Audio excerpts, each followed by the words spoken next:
This rich young master is a person with excessive cleanliness. He cannot even accept a speck of dust on his shoes. The reason Kang-woo has this strange disease stems from his unhappy childhood. Because Kang-woo was too fat in high school, he was often ridiculed by his classmates. With great difficulty, he mustered up the courage to confess to the goddess in the class, So-yeon, but he was flatly rejected. Moreover, she publicly humiliated him for being fat and ugly. He smiled smugly.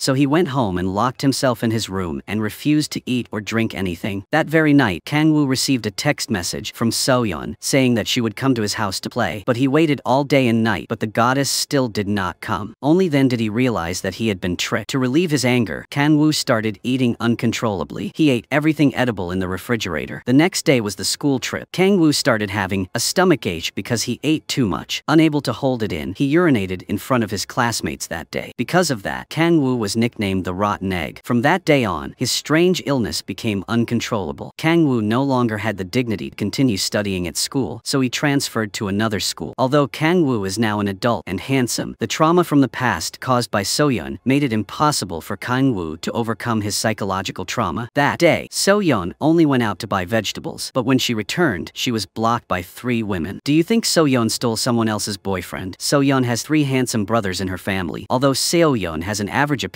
she has 3 brothers with stunning appearances. Do you think she is a happy person? Actually, this was just the beginning of the nightmare. Just because of these 3 handsome brothers, every day there were women lining up in front of their house just to give gifts to So-yeon's brothers. Since she was little, So-yeon had always been dominated by the maturity of her 3 brothers. If it wasn't the girls asking So-yeon to deliver gifts, it was the girls who were rejected by her brothers, and then they found an excuse to come and make trouble for her. Even the male god that So-yeon liked deliberately approached her because he liked So-yeon's eldest brother. So-yeon grew up in such a pressurized environment that she had a disease that made her hate beauty. She felt that handsome men were all bad people. No one was trustworthy. Only ugly men were true love. Therefore, So-yeon's criteria for finding a boyfriend was simply to find the most ordinary person. And that day, So-yeon just went out to buy vegetables, not knowing which brother was out there sowing love for someone else's daughter. So-yeon was blocked by 3 women who mistook her for their love rival. So-yeon was too familiar with this situation, so she didn't want to explain much. But these women had no good intentions. They couldn't let So-yeon off easily. The 3 of them didn't say much, but immediately stepped forward and started pulling So-yeon's hair. So-yeon hurriedly explained that she was the younger sister of the people they liked, but they didn't believe her at all. So-yeon still wanted to try to resist until the end, but she couldn't beat the 3 of them. In the end, she was still pinned to the ground and beaten by the 3 women. By the time So-yeon returned home, the vegetables she bought were all smashed. Her whole body was also tortured like a beggar. Her good mood all morning was messed up by the 3 brothers. So-yeon screamed and called all 3 of her brothers together. Then she sat down and questioned them about who did this, but all 3 of them remained silent and covered for each other. Seeing this, So-yeon angrily picked up her phone. She wanted to take some bad pictures of her 3 brothers to post online to see if anyone would like them anymore. But no matter how So-yeon took the pictures, they were still more beautiful in person. So-yeon angrily prepared to teach her 3 brothers a lesson. The eldest and second brothers saw this and ran away. The youngest brother was pushed down on the sofa and beaten by So-yeon. After teaching younger brother, So-yeon kicked him straight, causing her 2 brothers to lie painfully on the ground. Thanks to competing with her brothers every day, So-yeon's physical condition was very good. This also helped her become a physical education teacher. But among the brothers, the most unlucky one was So-jun. Every time his brothers caused trouble, he was always the one who got beaten. Moreover, he studied at the school where So-yeon worked, so every time So-jun wanted to act cool, So-yeon would catch him. That day, he was dancing in class as usual. A small group of female fans surrounded him and shouted, but just as he was about to take off his shirt, he saw So-yeon staring at him from afar. He was so scared that he fell off the table. So-yeon also didn't spare anyone's face and went through the crowd, grabbed her younger brother's ear and dragged him away. This caused dissatisfaction from the female classmates who were watching around. It took a long time to disperse the group of students, but So-yeon discovered that Mi-kyung was secretly taking pictures in the crowd. Unexpectedly, Mi-kyung was a teacher teacher and was also here to join in with the students. Mi-kyung found the situation a bit awkward, so she quickly found a way to leave. So-yeon dragged her younger brother to the practice field and began to physically punish him. At this moment, So-yeon's boyfriend, who had been missing for 2 months, called. So-yeon immediately changed her tone and answered her boyfriend. The man asked her to go to a restaurant. Looking at the intimate photos of the two of them, So-yeon was very satisfied with the boyfriend she had found. But when she raised her head, she saw a handsome guy staring at her. Moreover, he said that he was her boyfriend. So-yeon felt extremely confused. The man sat down and said that it turned out that he had been missing for the past 2 months to get plastic surgery. He felt that his parents' gen was not very good, so he spent 20 million won on plastic surgery. Looking at the handsome guy sitting in front of her, So-yeon found it a bit difficult to accept. She wondered if this was still her boyfriend. Although So-yeon hated handsome men a bit, this was the boyfriend she had chosen, so she would definitely not be mistaken. Who would have thought that the next second, her boyfriend would break up with her because he felt that she was no longer worthy of him. He had spent 20 million won on plastic surgery, so he had to find a rich woman. So-yeon went to her brother's bar to drown her sorrows. She vowed never to find a handsome boyfriend again. Then, in her drunken stupor, So-yeon wanted to find her charm from the men around her. She frantically glanced and pursed her lips at the man on the left. The disgusting sight scared the man away immediately. Although So-yeon was a little embarrassed, she was still not convinced, so she targeted the man on the right. This scene of closing her eyes and frowning made people think that she had a facial spasm. With the same move, the remaining people did not even bother to look at So-yeon. They immediately turned around and ran away from the scene. So-yeon was a little unconvinced. She scolded that men nowadays are all blind. She was so beautiful and lovely but hated. As a result, a sentence from her brother made So-yeon feel extremely helpless. It turned out that the bar her brother opened was a gay bar. So-yeon bowed her head in shame. Then, drunk, So-yeon was taken by her brother to a taxi, but halfway there, she couldn't help but get out of the car and vomit. At this moment, an unlucky person came to So-yeon's side. Unexpectedly, that person was the person she had humiliated when she was young. Kang-woo was taking a selfie here, but So-yeon carried a bucket of water and a broom and started cleaning up her vomit, but she accidentally swept his feet. When he lowered his head and saw that his shoes were soaked in dirty water, he was immediately startled and panicked. Kang-woo turned his head and saw that the big broom was about to fly into his face, so he was so scared that he collapsed to the ground. As for So-yeon, who was drunk, she had no idea what he was yelling about. Before So-yeon could understand the situation, Kang-woo took off his shoes and ran away crying in fear as if he was running home to find his mother. So-yeon stood there, stunned, looking at Kang-woo's strange expression, but she felt that he was very familiar. The next day, when So-yeon was teaching the students, she discovered that Hee-choo had not yet come to class. So So-yeon went to find the homeroom teacher to ask about the situation. But the homeroom teacher completely ignored So-yeon. He even scolded So-yeon. So-yeon could only vent her anger into the air, but she accidentally knocked over the principal's orchid pot. Luckily, So-yeon was quick to catch it, but the only orchid on it was unfortunately broken. This scene was just seen by Min-hyuk, who was passing by. Not long after, the principal hugged his orchid pot and rushed into the office to question who did it. So-yeon knew that she had caused a big problem, so she was about to take the initiative to admit her mistake. But before So-yeon could say anything, Min-hyuk, who was beside her, quickly pointed the blame at her. So-yeon could only use laughter to hide her embarrassment. Just like that, So-yeon was scolded by the principal again. At this time, So-yeon felt extremely angry. Handsome men are indeed not good things. At this time, Mi-kyung went to So-yeon to ask her about it. It turned out that Mi-kyung wanted So-yeon to attend the middle school reunion on the weekend. As for the opportunity, she only needed to pay a 10,000 won membership fee to be able to eat and drink freely. Of course, So-yeon did not want to miss it. Mi-kyung's best friend also thought the same. At this time, Kang-woo was working out at the gym, and he also received an invitation from his best friend. But Kang-woo was not interested in gathering and eating with his middle school friends. His only purpose in returning home this time was to find the girl whose face he kept drawing on paper but could not remember. In the evening, Kang-woo was taken by his parents to a family party. Kang-woo was the son of a wealthy family. Moreover, there was also a medical teacher at the school where So-yeon was teaching, Min-hyuk. Min-hyuk was also Kang-woo's cousin. However, these two people did not care about the family's career. One ran away abroad, and the other became a medical teacher. This situation also gave their grandmother a headache. She was determined to find a way to keep her grandson in the country. After the party, Min-hyuk and Kang-woo sat down to talk privately. From the conversation, it could be seen that Kang-woo had a serious cleanliness problem. Min-hyuk also had a bad habit of never lying to anyone. This was also the reason why he publicly exposed So-yeon, because he had seen her ruin the homeroom teacher's flowers with his own eyes. The next day, Hyun-soo took the initiative to find Kang-woo Kang-woo and personally invited Kang-woo to attend the class reunion, but Kang-woo immediately refused. This made Hyun-soo a little dissatisfied, so Hyun-soo secretly called Kang-woo's middle school nickname Rotten Egg. When he heard this word, Kang-woo immediately felt that something was wrong with his stomach, so he immediately held his stomach and butt and ran to the bathroom to relieve himself. This was a strange disease that Kang-woo could not overcome. Just being stressed or hearing words related to the nickname Rotten Egg would cause him to have diarrhea uncontrollably. The next day, Kang-woo went to see a psychologist. The doctor listened to Kang-woo's story and expressed his sympathy. Kang-woo told the doctor that he often thought about a girl, but no matter how he thought, he could not remember her face. So until now, he had never been in love. After understanding the situation, the psychologist told Kang-woo that if he wanted to overcome this psychological trauma, he needed to face the source of those problems directly. Listening to the doctor, Kang-woo decided to attend the class reunion. Kang-woo's purpose was to face the friends who had mocked him. After many years of trying and going to the gym, Kang-woo had become an extremely handsome guy. When Kang-woo appeared at the barbecue restaurant where everyone gathered, everyone's eyes were immediately focused on him. Even those who had mocked Kang-woo surrounded him and started talking to him. This satisfied Kang-woo's pride. At this time, a girl in the corner of the room completely ignored him. She kept interrupting him to order food from the waiter. This made Kang-woo very uncomfortable, so he stood up and walked up to her and asked who she was. But when he saw her face clearly, he remembered that the woman he had been unable to picture was So-yeon in front of him. So-yeon was also the goddess who had rejected Kang-woo in the past. Kang-woo thought that his change over the years must have been enough to attract So-yeon, but Kang-woo did not expect that So-yeon was naturally allergic to handsome men. She completely ignored his advances. This feeling of being humiliated again hurt his self-esteem once again. The tension caused him to have a chemical reaction. Kang-woo tried to control himself and then moved step by step towards the restroom. Kang-woo found that the restroom was too dirty. He really could not accept it, so he ran out and started his journey to find a restroom on the road. He had a hard time finding a restroom, but Kang-woo lost control right outside the door. Kang-woo stood there to relieve himself. In the end, it was still Hyun-soo who drove to pick Kang-woo up. Kang-woo sat in the passenger seat with his lower body naked. He just looked out the window, leaving a tear of despair. After experiencing this extreme humiliation, Kang-woo couldn't sleep. In the middle of the night, Kang-woo brought So-yeon's portrait to see a psychologist. Kang-woo felt that he had a strange illness, and all the causes were because of So-yeon. Just seeing So-yeon would make Kang-woo tense. His body would also react unconsciously. The psychologist told Kang-woo that only if he defeated this girl could he overcome his illness, so Kang-woo decided to take the initiative. He must make the girl who made him like this pay. The next day, at So-yeon's brother's auto shop, a girl in torn clothes and flip-flops walked in. She was carrying a large bag on her body. She looked very sloppy. So-yeon's brother couldn't stand it at first sight, so he immediately ordered the sales staff to quickly chase her out so that she wouldn't bother other customers. The girl staggered to a luxury car. As soon as she touched the luxury car, the sales staff showed disgust and wiped it repeatedly. When she opened the car door to test drive it, the sales staff stopped her and said that she had to make an appointment before entering. The staff also told her to make an appointment next time. Before the girl could react, they pushed her out. Neither the partner nor the sales staff would have expected such a sloppy-looking girl would be the daughter of a wealthy family. Since she was chased out, she could only look up at the sky in frustration. She didn't know where to go, so she could only go to the park to sit. She opened her backpack and looked at the cash inside, then sighed. She lamented that this world now where one cannot even spend money is really boring. She sat in the park and ordered more than 10 fried chicken dishes just because she wanted to taste all the flavors. Seeing the delivery man staring at her, she was kind enough to give the fried chicken to Hee-chu to eat. As for Hee-chu, seeing her sloppy appearance, Hee-chu was afraid that she would not have enough money to pay. Then, she opened her purse. From the pile of cash inside, she casually took out 2 bills and gave them to Hee-chu. This made Hee-chu a little incredulous. Hee-chu even stuck his head out to confirm if he was seeing things. At this moment, So-yeon suddenly rushed out and grabbed Hee-chu. It turned out that Hee-chu was So-yeon's student. Because Hee-chu always skipped school without reason, So-yeon came specifically to take her back. Just when So-yeon was teaching Hee-chu, the other girl did not know what was going on, so she took her helmet and hit So-yeon straight on the head. She thought So-yeon was a human trafficker. After So-yeon fell down, she heard the delivery man next to her calling So-yeon a teacher. Only then did the girl realize that she had misunderstood. Fortunately, So-yeon's physical condition was quite good, so she quickly woke up. The other girl also apologized to So-yeon. After investigating So-yeon, she learned that the reason Hee-chu dropped out of school to work part-time was because she was homeless, so she had to earn money to support herself. After learning about Hee-chu's situation, So-yeon did not hesitate to take Hee-chu to her house. So-yeon also also said that Haichu was her student, so she would take responsibility to the end. Meanwhile, Kangwoo on the other side was also planning to take revenge on Soyeon. First, Kangwoo asked Hyun-soo to ask Soyeon out under the guise of a classmate. Kangwoo thought that with his handsome appearance and extraordinary charisma, he would definitely be able to make Soyeon fall in love with him completely. So at the dinner table, Kangwoo pretended to deeply confess his love to Soyeon. He said that ever since his failed confession in middle school, he had never forgotten her, because Kangwoo had secretly loved her for 15 years, and because of her, he was determined to lose weight and become like this. The purpose of doing so was so that he could be worthy of her. He thought he had a sure win. He could definitely conquer Soyeon. But Soyeon was someone who was completely allergic to handsome men. In her eyes, his deep confession was nothing more than him going crazy. She thought that no one would confess to someone after 15 years of separation. Soyeon did not hesitate to respond to Kangwoo. Soyeon also said that in her eyes, Kangwoo was still the rotten egg from middle school. Hearing this word, Kangwoo once again reacted. He carefully moved step by step towards the toilet. When he came out of the toilet, he was extremely angry. He also did not know where he had offended her. If it were an ordinary woman, with his face and temperament, he would easily have won. At this time, Hyun-soo gave Kangwoo an idea. Hyun-soo guessed that the reason Kangwoo could not conquer Soyeon was because he had not shown his family's financial resources. Perhaps Soyeon did not care about appearance, so the best way was to use money to seduce Soyeon. So early the next morning, Kangwoo went to a Ford's store and prepared to buy a luxury car to attract Soyeon's attention. The store Kangwoo went to was the store run by Soyeon's eldest brother. Coincidentally, Soyeon ran to her eldest brother to ask for money for living expenses. The intimate actions of the two made Kangwoo misunderstand that they were lovers, so he angrily turned around and left. Kangwoo was very upset because Soyeon now had a boyfriend, while Kangwoo and Hyun-soo were thinking of a new solution. Hyun-soo received a call from the company. It turned out that an artist under Hyun-soo had caused trouble at a bar, so he had to drag Kangwoo, who was in the car, to the bar. As a result, the bar they went to was the bar opened by Soyeon's second brother. Kangwoo accidentally saw Soyeon asking for money from her second brother. The intimate actions of the two made Kangwoo think that Soyeon was not proper. Moreover, they were two handsome guys. While Kangwoo was stunned, Hyun-soo walked over. Seeing Kangwoo's silly expression, Hyun-soo thought he wanted to go to the bathroom. So Hyun-soo leaned close to Kangwoo's ear and told him to hold it in. Soyeon saw this scene downstairs. The intimate actions of the two people, plus this being a gay bar, made Soyeon misunderstand their relationship. And when he got home at night, Kangwoo was completely confused. All he could think about was Soyeon. Why could Soyeon have so many boyfriends but still ignore him? Could it be that in Soyeon's eyes, he was really just a fat boy who only knew how to wet his bed? That night, when Soyeon and her best friend were jogging, they met the girl who had hit Soyeon with a helmet. During the day in the park, Soyeon thought that the other girl was homeless, so Soyeon woke her up and asked if she needed help. This was the first time the girl had met such a kind person since leaving home, so she immediately gave her bag to Soyeon. But Soyeon thought this girl had a mental problem, so she took off her best friend's mask and used lipstick to write her contact number on it. Soyeon told the girl that if you had any problems, you could call me. Soyeon then took her best friend and left, and the girl looked at the phone number and was very excited. The next day, Kangwoo regained his spirits. He went to school to find his cousin Minhyuk to ask for help, but he accidentally saw Soyeon teaching students in the yard. This immediately gave him a bold idea. This school was originally invested in by his family's company. If he became the chairman of the board of directors here, he could control Soyeon at will. So the next day, he became the chairman of the board of directors of this school. The principal took him to the office and solemnly introduced him to all the teachers as the newly appointed chairman of the board of directors. Kangwoo thought that this time he could also start his revenge plan, but Soyeon only needed to show a threatening gesture for his stomach to start reacting again. Kangwoo tried to control this feeling. When he thought about the previous time when he faced such a strong enemy, he practiced in front of the mirror. Kangwoo tried to tell himself not to be nervous. Then he took the diarrhea medicine that the doctor had prepared for him. Kangwoo wanted to temporarily control the situation, but because Kangwoo was too nervous, he dropped the diarrhea medicine into the flower pot next to him. Moreover, the pill looked exactly like the pebbles in it. So Kangwoo was completely desperate. He could only use laughter to hide his embarrassment. Then he could only hug the flower pot and leave the classroom step by step. Everyone saw his strange behavior and did not understand what was going on. After finishing, Kangwoo returned to his office. It took him a long time to find his diarrhea medicine in the flower pot, but while he was taking it, the principal walked in and saw him. Seeing the new chairman of the board eating pebbles, the principal thought Kangwoo was seriously ill. Just as he was about to step forward to stop him, a teacher teacher pulled him out of the room. The teacher said that if the chairman of the board of directors liked to eat, then let him eat. After all, he was the boss of the school. That afternoon, to welcome the new chairman, all the teachers gathered at the barbecue restaurant to eat. What was unexpected was that Kang-woo was not only overly clean, but also had obsessive-compulsive disorder. Seeing a piece of fatty pork belly, he used scissors to cut off all the fat. He also spread the knowledge that the fat on grilled meat is all fat. Eating it is not good for your health. This made everyone immediately lose the spirit of eating grilled meat. So-yeon also endured it time and time again. She thought that since the chairman invited her, she would just eat it for now. But when So-yeon had just taken her first bite, Kang-woo started to cause trouble. He thought the smell of the grilled meat was too strong, so he led everyone away from the grilled meat restaurant to a high-class Western restaurant. Everyone was very happy to see this high-class environment, but Kang-woo ordered a plate full of vegetable dishes. For a meat lover like So-yeon, this was completely unacceptable, so she exploded right at the dining table. So-yeon had a big argument with Kang-woo, but after calming down for a while, she realized that she had been too impulsive. After all, Kang-woo was her boss now, so he needed to save some face. So under the advice of her best friend, So-yeon took the initiative to find Kang-woo to apologize. So-yeon expressed that the two of them didn't need to be so tense in the future. It would be great if they could get along with each other. Kang-woo accepted So-yeon's apology. He also had no intention of making things difficult for her anymore. She thought this would be the end of the matter. But that day, Kang-woo accidentally injured his finger, so he accidentally scratched his head and touched the wound. This caused him to raise his middle finger. This scene was also seen by So-yeon at the right time. In So-yeon's eyes, this action was clearly meant to provoke her. So-yeon angrily rushed forward and pushed Kang-woo against the wall. Kang-woo's heart beat wildly because of So-yeon's action. In a panic, he just ran away from the scene. At this time, because the big boss had left the scene, the principal had no choice but to pay. He thought that just eating a few vegetarian dishes wouldn't cost much. But after seeing the bill, he was extremely surprised. They had eaten a table full of vegetarian dishes and had spent 3 months of his salary. Finally, when he swiped his credit card, he was ridiculed by his subordinates for not having enough balance. At this time, Kang-woo, whose heart was racing just now, once again went to see a psychologist. Kang-woo asked the psychiatrist what this excitement was. After listening, the psychiatrist told Kang-woo that it was obvious that he had a crush on the other person. Kang-woo immediately denied it. He thought that he couldn't possibly like that kind of crazy woman. He thought about it all night, but Kang-woo didn't understand why his heart was beating so fast. The doctor was about to be exhausted by Kang-woo, so the doctor went along with Kang-woo's wishes. He said that perhaps the excitement was due to arrhythmia and stress. Kang-woo got the answer he wanted and was satisfied when he left the hospital. But the next day, on the way to school, Kang-woo accidentally met So-yeon. The moment he saw So-yeon, Kang-woo's heart started beating wildly again. Kang-woo's eyes even unconsciously stopped on her. This made him very uncomfortable. In order to prevent this illness, Kang-woo decided not to go to school to work anymore and quickly drove past So-yeon. Recently, the sports department wanted to organize an athletics project, so So-yeon really needed Kang-woo's signature. Because the president approved it, they could invest money. But So-yeon looked for Kang-woo for several days, but she found that he hadn't come to school for several days, so she had to take the initiative to call him to find him to sign first. Kang-woo thought that So-yeon was plotting something against him, so he followed her wishes. Kang-woo expressed that if So-yeon wanted to find his signature, she should come to his house. He thought she would definitely not agree, but surprisingly, she was very cheerful and agreed. This made him lose his composure. So-yeon listened to Mi-kyung's arrangement. She even took the initiative to bring a barrel of wine to get Kang-woo drunk and quickly make him sign. But when the two of them arrived at Kang-woo's house, they just happened to meet Hyun-soo coming to find him. So-yeon always misunderstood the relationship between the two. So-yeon was afraid that Hyun-soo being there would affect Kang-woo's work, so So-yeon told Mi-kyung to distract Hyun-soo first while she knocked on Kang-woo's door alone. When Kang-woo saw So-yeon bringing a barrel of wine to his house, he immediately felt that she had bad intentions. He suspected that she had some kind of plot against him, so he decided to carefully review the application. He used time to make her give up, but So-yeon was in no hurry. She sat down and told him to take a closer look. Then, because she was so bored, So-yeon picked up a bottle of wine, but when she opened the wine, she accidentally spilled it all over herself. In the eyes of normal people, it was a very normal action, but in Kang-woo's eyes, it was completely seductive. Seeing her like that, his whole body was shocked, and when So-yeon saw him widen his eyes, she thought that there was something he didn't understand. So So-yeon immediately approached Kang-woo. She decided to explain to him in detail. This close contact made him, who had never been in love, finally unable to sit still. He stood up and prepared to chase her out, but So-yeon still hadn't gotten his signature, so she absolutely wouldn't give up. Just like that, one person walked ahead and the other followed closely behind. So-yeon kept talking to Kang-woo. She thought the reason he didn't sign was because she had rejected him when they were young. So, now he took the opportunity to get revenge on her. As a result, as soon as Kang-woo turned around, So-yeon immediately fell into his arms. The physical contact between the two made Kang-woo's heart beat faster. His whole body lost all composure. Unexpectedly, his body reacted at that moment. This made So-yeon fearfully take a step back. In front of So-yeon, Kang-woo really had no dignity or respect left. Because he was so embarrassed, he carried her on his shoulder and turned around to throw her out the door. At this moment, his cousin also arrived. The first thing Kang-woo did after closing the door was to put his head in the refrigerator to calm down. But he was still so embarrassed that he hid in his sweater. Even when he slept, he felt so embarrassed that he couldn't sleep. Kang-woo probably didn't want to see So-yeon again in this life. When So-yeon got home, she was full of doubts, clearly saw Kang-woo and Hyun-soo being intimate, so she always thought Kang-woo was gay. As a result, after coming into contact with her, he reacted, so she asked her second brother with doubts. He said that under a certain stimulation, even without feelings, there could be a reaction. So-yeon nodded, but she didn't seem to understand very well. At the same time, Kang-woo, who was lying on the bed, had a hallucination. Kang-woo seemed to see So-yeon lying on his bed, her hand gently caressed, which made him jump out of bed in fear. In order to stop having these illusions, Kang-woo tried to bury himself in work. He wanted to stop thinking about random things, but Kang-woo unconsciously drew a portrait of So-yeon. This made Kang-woo suspect that he was crazy. Later, Kang-woo was called out to dinner by his grandmother and mother. When he arrived, he found out that this was an arranged blind date. But this time, Kang-woo did not refuse because he thought that he had not been in contact with a woman for a long time, so he had that feeling for So-yeon. But looking at the girl elegantly eating, Kang-woo unconsciously remembered So-yeon, the image of her eating comfortably without any hesitation. Thinking of this, the corners of his mouth unconsciously curved up. Kang-woo seemed to also realize that he had truly fallen in love with So-yeon. But the more he thought about how embarrassed he was in front of the person he liked, the sadder he became. At this time, So-yeon happened to have something to do at the restaurant, so she happened to see Kang-woo on a blind date with another woman. But seeing his disappointed expression, not caring about the woman beside him, So-yeon roughly guessed that he was forced by his family to go on a blind date. This made her even more certain that Kang-woo really loved Hyun-soo. Suddenly facing such a beautiful girl, how could he not be moved? This began to make So-yeon feel a little sympathetic towards Kang-woo and Hyun-soo. She sighed that it was not easy for the two of them to be together. That evening at the bar, So-yeon once again saw the two of them being intimate. This made So-yeon even more certain that her thoughts were correct. As for Kang-woo, since he had confirmed that he liked So-yeon, the next day when he went to school, he bought a large bouquet of roses, preparing to confess to So-yeon. But the closer he got to her, the more scared he felt. He recalled that she had been very close to the manager of the Fours store before, and was also close to the owner of the bar. In addition, he had been rejected outright when he confessed his love before. The trauma from his childhood also made Kang-woo gradually develop an inferiority complex. He was afraid that his self-esteem would be hurt again. After So-yeon turned to look at Kang-woo, he threw the bouquet of roses in his hand out the window. Then he quickly turned and left. So-yeon and Mi-kyung were both stunned by his strange actions. When Kang-woo returned home that evening, he thought carefully. He had to come up with a perfect confession plan before pursuing So-yeon. Otherwise, he would most likely be rejected. Hyun-soo, who was by his side, gave Kang-woo some advice. Hyun-soo said that women all liked romantic scenes in movies. As long as he took over the entire amusement park or created a romantic atmosphere, many women would be moved by it. The next day at the training ground, Kang-woo was still wondering whether he should confess to So-yeon or not. At this time, So-yeon ran over and saw his troubled expression. She thought that he was having trouble with his relationship with Hyun-soo. She encouraged him that after setting a goal, he just needed to try. The meaning of this was to imply that Kang-woo had to be steadfast in his love. Kang-woo understood So-yeon's words. This further strengthened his feelings for her, so he boldly took the first step, which was to ask So-yeon to meet him in the evening. Kang-woo followed Hyun-soo's advice, which was to indulge his daughter's interests and rent out the entire sportswear store. He said that this was a gift he prepared for everyone in the track team, and then he confessed to So-yeon. Kang-woo said that he didn't need other women before, but now, if he could be with her, he would truly find his true self. Hearing the phrase, "I don't need other women," and the phrase, "I'll be with you," So-yeon seemed to immediately understand something. So-yeon thought Kang-woo wanted to use her as a shield to avoid his family arranging another blind date for him. That way, he could be with Hyun-soo forever. So-yeon tentatively asked Kang-woo if they were together. Hyun-soo wouldn't be angry. This question also confused Kang-woo. He didn't understand what she was saying at all. After thinking for a bit, he thought she had other intentions towards Hyun-soo. The two couldn't speak clearly to each other, so the misunderstanding between the two deepened. Kang-woo failed to confess again. again. So, when he got home, Kangwoo beat Hyun-soo up. Hearing Kangwoo say So-yeon liked Hyun-soo made Hyun-soo confused, because this person had always thought he was gay. But why did she like him now? But then So-yeon thought about it again, and still knocked on Kangwoo's door in the middle of the night. So-yeon said that she agreed to his confession because she thought that the two of them being together was just an act. She was still willing to help. At this moment, Kangwoo completely did not understand So-yeon's train of thought. He hugged her emotionally. He thought that after pursuing her for so many years, he had finally succeeded. He was so moved that he wanted to give her his first kiss. Seeing his face constantly getting closer, she was scared and kept stepping back. She thought that even though it was an act, he wanted to act like this for real. So she angrily pinched his face and told him not to go too far. Kangwoo also realized that he seemed too abrupt, so he immediately apologized to So-yeon and decided to drive her home. When they arrived at So-yeon's house, Kangwoo's childhood memories flooded back to his mind. He remembered when he was a child, he came to give her snacks. He had seen her father. At that time, he was so scared that he ran and fell. So-yeon's father gently approached him to care for him and taught him how to tie his shoelaces, and from then on, his shoelaces never came untied. When he told So-yeon about this, she also said that her father had taught her how to tie her shoelaces since she was little. Both of them unconsciously stretched out one leg. Kangwoo asked So-yeon if her father also lived here. He really wanted to visit her father, but when Kangwoo mentioned her father, So-yeon showed a sad expression. At this moment, So-yeon's second brother drove home. Kangwoo saw that this was the man who had been very intimate with So-yeon at the bar and was now pursuing her here. So he stood between the two of them as So-yeon's boyfriend. Then Kangwoo declared his sovereignty in an unfriendly manner to So-yeon's second brother. This made So-yeon's second brother furious, so the two argued at the door. So-yeon's eldest brother heard the noise and also walked out. Kangwoo saw that it was the man from the Force store, so he immediately asked So-yeon what this kid was doing. Hearing Kangwoo's words, So-yeon's eldest brother was also not happy. The three immediately started a heated argument. So-yeon was by his side constantly advising and explaining, but it was of no use. This caused another big misunderstanding. When Kangwoo realized that the three of them were actually siblings, he immediately regretted his previous behavior. Kangwoo immediately lost his arrogant demeanor. Later, when So-yeon's eldest brother asked what their relationship was, So-yeon said that the two were middle school classmates. But Kangwoo held So-yeon's hand and said that the two were in love. But So-yeon's two brothers did not believe him because they knew that their sister did not like handsome men. So-yeon didn't want to continue this awkward conversation, so she found an excuse and hurriedly sent Kangwoo out the door. When he found out that the two handsome guys were his girlfriend's brothers, Kangwoo was even happier. He jumped up and sat down on the sofa, but was startled by Hyun-soo, who was silently beside him. Seeing Kangwoo so happy and pleased, Hyun-soo knew that he truly liked So-yeon. But Hyun-soo didn't understand what was so adorable about So-yeon and why, despite having so many women, he ended up choosing So-yeon. But Kangwoo didn't hesitate to say that it was because So-yeon was beautiful. This once made Hyun-soo think that Kangwoo had a problem with his eyes. What was even more frightening was that Hyun-soo felt that So-yeon had a problem with her mind. She couldn't say that she liked Kangwoo, so Hyun-soo strongly opposed Kangwoo pursuing So-yeon. But later, Kangwoo found out that the two were together. The next day, Kangwoo was waiting downstairs for So-yeon early in the morning to pick her up for a date. So-yeon was also very cooperative. The moment she saw him, she immediately threw herself into his arms and acted very well. She hugged him and took a few pictures with her phone. Just as Kangwoo was enjoying himself and was about to hug So-yeon tightly, she suddenly let go and got into the car. It turned out that everything she did was just tend, but at this moment, Kangwoo was completely crazy with love. He thought he had successfully conquered So-yeon, so he was so happy and excited that his face turned red. After that, on the first day of their date, the two of them took pictures wherever they went. In the eyes of outsiders, they looked like a really sweet couple. Kangwoo was also in a particularly good mood because of So-yeon's initiative. First, when he returned to work at school,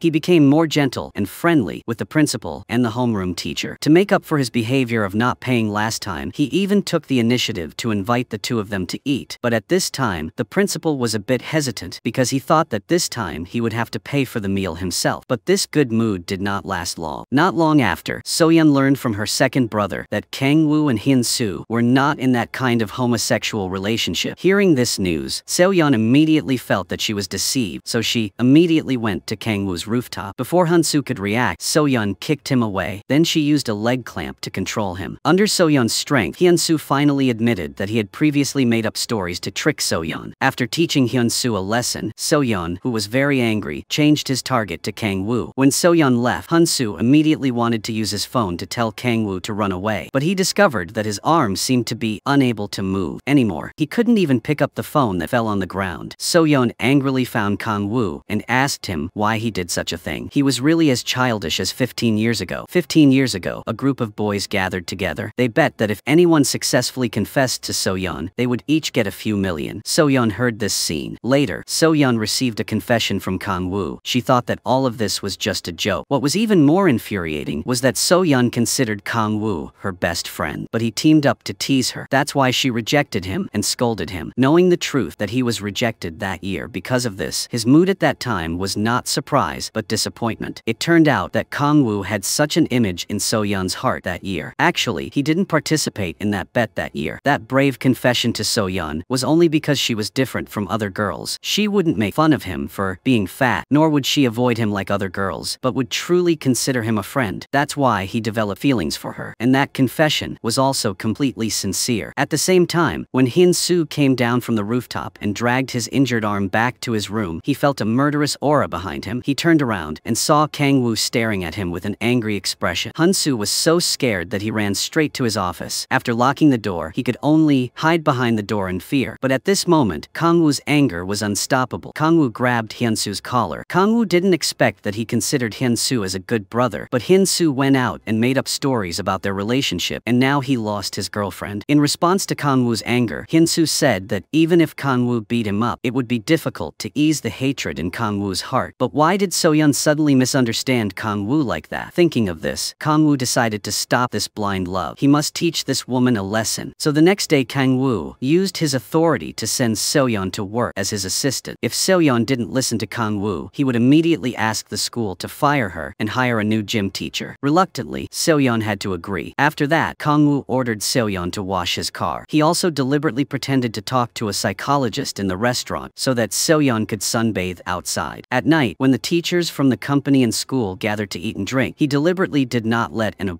alcoholic like So-yeon drink. He asked her to drive home later, but So-yeon could not. Just licking a little bit of wine that spilled on her hand at the party, she could not control herself, so she drank one glass after another until she was so drunk that she went to the side of the road to play with dirt. Although Kang-woo said he wanted to teach her a lesson, he still could not help but feel sorry for her. He wiped the mud off her hands. After a few days of Kang-woo taking revenge on So-yeon, she was a bit angry. While she was drunk, she scolded him terribly. After scolding, she leaned back and fell asleep. Luckily, Kang-woo caught her in time so she did not fall. Looking at So-yeon in his arms, Kang-woo really did not know what to do with her. At this moment, Min-hyuk suddenly rushed out and pulled So-yeon into his arms. Min-hyuk could not bear Kang-woo's tormenting of So-yeon like this anymore. Then, he carefully put her in the car. Kang-woo realized that Min-hyuk liked So-yeon, but he didn't want to hear, so he kept covering his ears. However, Min-hyuk insisted on telling him. The two big men argued in the middle of the street. When they finished arguing and looked back, So-yeon had already left by herself in the car. Because she was drunk the night before, she didn't remember anything the next day. So So-yeon took the initiative to look for Mi-kyung. In So-yeon's vague impression, she seemed to remember that she had hit Kang-woo. At this moment, Kang-woo took a taxi to school. When So-yeon saw him, she reacted and remembered that Kang-woo's car keys seemed to be on her. At this time, Kang-woo also walked straight towards So-yeon and gave her a bottle of hangover medicine. After that, he turned around and left without saying a word. But in So-yeon's eyes, she thought that Kang-woo wasn't that kind. She wondered if there was poison in the bottle of medicine. The three of them then went to the infirmary and surrounded the bottle of medicine for a long time. They all felt that Kang-woo must have some kind of plot, but after looking at the bottle for a long time, there was no sign of the medicine being unsealed. So-yeon had no choice but to grit her teeth and drink it. Recently, So-yeon had been constantly tormented by Kang-woo. Even the greedy principal and homeroom teacher deliberately made things difficult for her. They thought that what the chairman of the board of directors said was true. So-yeon was the most idle person in the school, so she had to do a lot of other things. So they deliberately sent So-yeon to do errands. After all, she was not liked by Chairman Kang. The homeroom teacher even teased her. He put on the appearance of a leader and showed an attitude like, "What can you do to us?" Although So-yeon was suffering in her heart, in order to keep her job, she could only listen to the arrangement and do the work that did not belong to her. After those people left, Kang-woo came down from the other side of the stairs. It seemed like he had heard their conversation. He looked at the principal and the homeroom teacher upstairs. A look like, "My woman is only mine to torment." Obviously, the principal and the homeroom teacher had messed with the wrong person. Then Kang-woo went straight to So-yeon and snatched the carton from her hand, angrily throwing it straight at the principal principal's desk. Then Kang Woo questioned the principal why these papers were only used on one side. A piece of paper was also money. Such a waste. Could it be that money that wasn't spent by the principal gave him the right to waste? Principal was scolded to the point of not daring to say anything. Then Kang Woo declared in front of everyone that from now on So-yeon had to be on duty 24 hours a day, and no one was allowed to tell her to do other things. But his act of covering up not only didn't receive her thanks, but on the contrary, it made her hate him even more. At night, So-yeon drove Kang Woo home. She saw a drunk man on the side of the road about to drive, so she immediately got out of the car and blocked the other car. The drunk man got out of the car and started arguing with her. When he couldn't argue anymore, he wanted to hit her. Luckily, Kang Woo came out in time to help her. Seeing Kang Woo standing tall and mighty in front of him, the drunk man didn't dare to continue arguing. At this moment, So-yeon looked at Kang Woo. She couldn't help but feel a little moved. After resolving this matter, Kang Woo was very angry because So-yeon did such dangerous things. This time, So-yeon didn't respond but quietly left with tears in her eyes. Seeing So-yeon's unusual actions, Kang Woo didn't know the situation, so he went to Mi-kyung. From Mi-kyung, Kang Woo learned that the traffic accident that killed So-yeon's parents that year was due to the driver driving while intoxicated. The night that incident happened was the day before their graduation trip. Only now did Kang Woo understand why So-yeon had made a date with him that night, but she broke it without any reason. It turned out that something big had happened to her family, but he mistakenly thought that she was teasing him on purpose. Knowing that he had misunderstood her, he took the initiative to find her and apologize. He took this opportunity to confess to her again, but she still rejected him. This made him very confused. He asked her if she really liked Min-hye. Only then did she tell him that it was because she herself couldn't love a handsome man. Her life from childhood to adulthood had been tormented and implicated by people with such looks. Therefore, she had had enough handsome men who looked like Kang Woo. Hearing these words, Kang Woo was bewildered. The conclusion he came to after a night of thinking was that So-yeon's 3 brothers always tormented her. That's why she had this thought, so Kang Woo changed his target of revenge. He decided to help So-yeon get revenge. That is, to help her get revenge on her 3 brothers. The first thing Kang Woo did after returning to school was to call So-yeon's 4th brother to his office. First, Kang Woo questioned So-yeon's younger brother why he always tormented So-yeon. When So-yeon's younger brother heard this, he had no idea what Kang Woo was talking about. So-yeon's younger brother was already timid, but now he was threatened by Kang Woo, so So-yeon's younger brother shrank back. Then Kang Woo went to So-yeon's eldest brother's For's store again. Then Kang Woo used his status as a customer to make things difficult for So-yeon's eldest brother. Kang Woo said that he wanted to test drive the most expensive car there. Then Kang Woo took So-yeon's eldest brother out onto the street and started to step on the gas pedal. So-yeon's older brother also cannot understand what exactly he did wrong to Kang Woo. Kang Woo finally went to So-yeon's second brother's bar. But before Kang Woo could threaten him, So-yeon's second brother warned Kang Woo not to approach his sister anymore. Kang Woo looked disdainful and said that this matter didn't need his attention. So-yeon's second brother pulled out a knife, making Kang Woo extremely scared. Later, from So-yeon's second brother, Kang Woo learned that So-yeon hated handsome men, not entirely because of them, but also for other reasons. At the same time, So-yeon received Kang Woo's confession for the 3rd time, and she felt something different from the previous times. This time, she started to feel moved again, but So-yeon always thought that Kang Woo probably wanted to tease her, so he used the confession as a joke. To verify her guess, she went to her best friend. So-yeon's best friend analyzed that the relationship between Hun-soo and Kang Woo before was intentionally fabricated by Hun-soo. Kang Woo was completely unaware of the situation. Adding to Kang Woo's recent concern for So-yeon at school, it could be judged that his feelings for her were real. Hearing these words, So-yeon couldn't calm down even more. Wherever she went, the image of Kang Woo confessing to her appeared in So-yeon's mind. In the following days, Kang Woo didn't appear at school. This made So-yeon feel a little uncomfortable. She was so upset that she went to her second brother's bar to drink. While she was drunk, So-yeon called Kang Woo. Then she said a few confusing words. Seeing this, So-yeon's second brother immediately snatched the phone from her hand. He was afraid that she would feel embarrassed when she woke up tomorrow. He even thoughtfully deleted the call log. Sure enough, the next day when So-yeon woke up, the first thing she did was to check her phone to see if she had done anything outrageous. After she confirmed that she had not made any random calls, she thought that everything that had happened yesterday was a dream. When So-yeon was hesitating whether to take the initiative to contact Kang Woo, he appeared in front of her house. Seeing that Kang Woo did not abandon her because of her rejection, So-yeon trotted over to drive. The two of them went to a street food stall to eat. Seeing Kang Woo eating so deliciously, So-yeon thought it was his first time experiencing life. But Kang Woo said that he had often eaten these dishes before. It was only after being rejected by by her that he decided to lose weight and restrained himself. Hearing Kangwoo's words, So-yeon felt a little guilty. The day soon arrived for the sports team to prepare to participate in the track and field meet. So-yeon led the students to prepare to depart. At this time, Kangwoo drove over in time and got in the car as well. But because he had a phobia of buses, he started to get carsick while on the road. Luckily, So-yeon had meticulously massaged his acupressure points. Kangwoo was very happy at this moment. They soon arrived at their destination. But looking at the small and shabby student housing, Kangwoo couldn't stand it. So Kangwoo told the students to get on the bus, and he took them to a luxurious villa. Although So-yeon said he was exaggerating, his actions were very sincere. In a flash, she ran to the beach to play in the water. In no time, she had soaked herself. Seeing So-yeon like that, Kangwoo both pampered her and was afraid that she would catch a cold, so he meticulously put his coat on her. At this moment, Kangwoo couldn't contain his feelings. He held her so she couldn't turn around. Then, he lowered his head and leaned on her shoulder. He only wished she could stay by his side like that forever. So-yeon just stood there motionless, waiting until she went back to her room. The feelings in her heart couldn't settle, so she made a bold decision. She took the initiative to find Kangwoo and told him what was on her mind. Why she kept thinking about him. Why she always cared about him. Why he always suddenly appeared beside her, even when she didn't want to see him. After hearing So-yeon's words, Kangwoo said that if she didn't want to look, then don't look. Then he used his hand to cover her eyes. Finally, Kangwoo boldly kissed So-yeon on the lips. This time, So-yeon didn't refuse. When she returned to her room, So-yeon still seemed a little dazed. She covered her mouth and stood there blankly for a while. But very soon, everyone went out to eat together again. The two of them couldn't avoid seeing each other. At that moment, Kangwoo was in a very cheerful mood, but So-yeon felt extremely embarrassed. She even deliberately changed the subject when Kangwoo tried to talk. When they got to the restaurant, Kangwoo didn't behave himself either. Under the table, his foot kept touching So-yeon's. So-yeon acted like nothing was happening, but Kangwoo became even bolder. This made So-yeon feel nervous and uneasy all over, so she casually found an excuse and left the dining table. That night, when So-yeon returned to her room, she received a message from Kangwoo. This time, So-yeon was afraid Kangwoo would do something strange, so she put on a beauty mask. But this time, she really had overthought it. Kangwoo only came to bring her a pillow. The second day of the competition went very smoothly, and one of So-yeon's students even won first place. The whole group happily returned home. The first thing So-yeon did when she got home was find her best friend. So-yeon asked Mi-kyung what it felt like to kiss. Why didn't she feel anything at all? Mi-kyung thought it was because their technique was too bad, which was why So-yeon didn't feel anything. Mi-kyung advised So-yeon to be a little bolder. She told So-yeon to go find Kangwoo and try again. So that night, So-yeon went to Kangwoo's house and straightforwardly asked him if he wanted to try again. Before Kangwoo could even react, So-yeon kissed him on the lips. This action took Kangwoo by complete surprise. He didn't expect her to be so direct. But after the kiss, So-yeon still didn't seem to feel anything, so she asked to try again. This time, Kangwoo responded enthusiastically, and he boldly lifted So-yeon's face and kissed her. But So-yeon still didn't seem to feel anything. This made Kangwoo doubt himself greatly, and he started eating uncontrollably. He didn't care about his image anymore. Even when food fell on him, he didn't pay attention. For someone with a severe cleanliness obsession like him, this was a huge shock. Meanwhile, elsewhere, Min-hyuk confessed his feelings to So-yeon, but So-yeon truly had no feelings for him at all. Instead, she couldn't stop thinking about Kangwoo. This made So-yeon gradually realize that she seemed to really like Kangwoo, so So-yeon took the initiative to find Kangwoo and invite him on a date. And so, they had a full day of dating. They not only rode a roller coaster together, but also took photos and watched a sweet movie together, like typical couples. At this moment, So-yeon also confirmed her own feelings. She decided to officially be with him. When he got home, Kangwoo was so excited that he placed their photo by his bedside and smiled as he fell asleep. But things weren't so good for So-yeon. That night, she had a nightmare in her sleep. So when Kangwoo's mother came to see So-yeon and asked her to break up with Kangwoo, she agreed without any hesitation. The reason So-yeon's attitude changed so drastically overnight was because the night before, she remembered the accident that took her parents' lives. The car accident that killed her parents happened that night because of her. That day, So-yeon insisted on going to find Kangwoo to apologize, so she dragged her parents along. But on the way, they encountered a drunk driver, which caused the accident. Her father shielded her with his body to save her. Thanks to that, she survived. So-yeon barely escaped from the car, but the next moment, her parents' car slid into the water. Unable to accept the truth, she lost her memory of that night. She felt it was all her fault. She believed she was a jinx. So-yeon didn't know how to face Kangwoo anymore. So when Kangwoo's mother made the request, So-yeon agreed without hesitation. This left Kangwoo's mother a bit confused. She hadn't even taken out the envelope she prepared. Yet So-yeon had already agreed. She returned home with a sad expression. When the grandmother saw her face, Grandma thought things hadn't gone well. When she heard that So-yeon agreed without hesitation, she was very surprised. After that, So-yeon took the initiative to find Kang-woo and suggested breaking up with him. But Kang-woo was in a passionate stage of love and couldn't agree, so he hugged her like he was acting cute. And this scene was seen by his mother. Kang-woo's mother pretended it was her first time meeting So-yeon and enthusiastically came over to greet her. However, Kang-woo was smart and immediately sensed something was wrong. That was when he realized why So-yeon suddenly wanted to break up with him. It turned out his mother had secretly interfered. His mother hurriedly denied it and said she never cared about So-yeon's family background. As long as they loved each other and were happy, that was enough. She didn't want to cause conflict between mother and son because of a woman. Hearing his mother say this, Kang-woo took the opportunity to ask if she would support him and So-yeon. His mother had no choice but to temporarily let it go. But afterward, Kang-woo's mother secretly met with So-yeon and told her not to break up with him so suddenly. However, So-yeon felt it was better to be decisive. This made Kang-woo's mother feel helpless. Kang-woo's mother asked So-yeon what Kang-woo was lacking, why she had to break up with him. But So-yeon said it wasn't Kang-woo's problem. It was because of the huge gap between their family backgrounds. So-yeon felt she wasn't worthy of Kang-woo. Hearing this, Kang-woo's mother didn't agree with So-yeon. It seemed she had forgotten her original purpose was to persuade them to break up. She said that whether their family backgrounds matched or not was something for the elders to consider. She felt the two of them were very compatible, so she agreed to let them keep dating. Before So-yeon could respond, she had already quickly left. Kang-woo also roughly understood why So-yeon wanted to break up with him. He went to see a therapist for advice, asked the therapist what to do if his girlfriend wanted to break up because he was too handsome and rich. These words made the therapist furious. After calming down, the therapist told Kang-woo that during this period, it was best not to meet So-yeon. He should give her time to calm down. If she really wanted to break up, there would be nothing he could do to stop it. Only when she thought things through herself would she have an answer. Kang-woo then followed the therapist's advice. When he returned to the villa, he began to eat uncontrollably. Not only was the table full of high-calorie foods, but even when going to the bathroom, he was still chewing. He didn't even notice when the corner of his mouth cracked. At the same time, So-yeon also felt deep pain inside. Thinking about how her parents died because of her, she felt like she had lost the courage to be happy again. Her two older brothers couldn't bear to see her in such pain. One of them tried to comfort her, encouraging her to move on and face a new life because that's what their parents would have wanted. The other went to find Kang-woo and told him what had happened on the day their parents died. After learning the truth, Kang-woo fell into a state of guilt. He thought it was all his fault. At that moment, So-yeon had already figured things out and went to his house to find him. Before he could say anything, she confessed her feelings to him. This made Kang-woo unable to hold back and he kissed So-yeon again. But afterward, thinking it over, he felt everything was his fault, so he agreed to the breakup she had previously proposed. He felt he had no face left to see her again, so he returned to his home and slammed his bedroom door shut. No matter how hard So-yeon knocked, he refused to open it. Even though Kang-woo was so cold, since Se-yeon had already confirmed her own feelings, she wasn't going to give up easily. So for the next few days, she stayed outside Kang-woo's house, doing her best to make things right. After a few days of tireless effort, the two of them finally got back together. Kang-woo's mother also secretly investigated So-yeon and discovered that this girl had a very good personality and character, except that she was just a little foolish. So Kang-woo's mother no longer opposed their relationship. She even took the initiative to find So-yeon and bought her a set of clothes. So-yeon also received a call from Kang-woo's grandmother, inviting her to visit their house. Since Kang-woo's family had already accepted her, So-yeon felt she should go visit them. To present herself as the perfect girlfriend, So-yeon practiced walking in high heels and wearing formal clothes, even though she normally only wore sneakers as a PE teacher. Later, she dressed up in formal wear and officially visited Kang-woo's family with him. Seeing how So-yeon ate, Kang-woo's grandmother was very pleased, and Kang-woo, in his formal attire, kept looking at her shoes. He was worried she might be uncomfortable in high heels. He even asked about his mother's shoe size. After finding out that his mother and So-yeon had similar shoe sizes, he asked them to swap shoes. This left both his mother and So-yeon speechless, feeling that he didn't care about his mother at all. This deeply hurt his mother. At that moment, his grandmother, sitting nearby, kept complaining that her own son wasn't much better back then. Clearly, the entire family were romantics. And so, the story of Kang-woo and So-yeon came to a happy ending. The two of them continued to live a sweet and happy life. Perhaps having flaws as a human isn't scary. What matters is that someone knows you have flaws, but still chooses you. Anyway, that's probably the most important thing people need to find. Don't look for the most perfect person, look for the one who suits you best. And that is the complete story of this series. Thank you all for watching, goodbye, and see you again.